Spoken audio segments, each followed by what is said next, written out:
અમૂલ ડેરીના નિયામક મંડળની ચૂંટણીને લઈને જે પ્રમાણે એક આણંદ બેઠક પર રાજકીય ઉભરો આવ્યો હતો, કારણ કે આણંદ બેઠક પર જ્યારે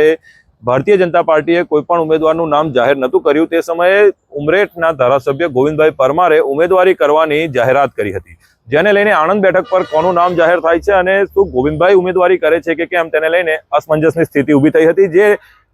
ઊભો થયેલો ઉભરો જે છે તે હાલ ઠરી ગયો છે। ભારતીય જનતા પાર્ટીના જે અમૂલ ડેરીના ચૂંટણીને લઈને જેને ઇન્ચાર્જ બનાવવામાં આવે છે અજય બ્રહ્મભટ્ટ, આણંદના ધારાસભ્ય યોગેશભાઈ પટેલ અને સમગ્ર ટીમ દ્વારા આજે ગોવિંદભાઈ સાથે બેઠક યોજવામાં આવી હતી અને તેમને જે નારાજગી હતી તે દૂર કરવામાં આવી છે। ક્યાંક ને ક્યાંક મહત્વનું છે કે આ સમગ્ર વિષય પર જે પ્રમાણે કહી શકાય કે 2 દિવસથી ખૂબ જ જે છે સહકારીનું જે રાજકારણ છે તે ગરમાયેલું જોવા મળતું હતું, પરંતુ તેની જે છે હવે સ્પષ્ટતા થઈ ગઈ છે। આણંદ બેઠક પર ભારતીય જનતા પાર્ટી તરફથી જે પ્રમાણે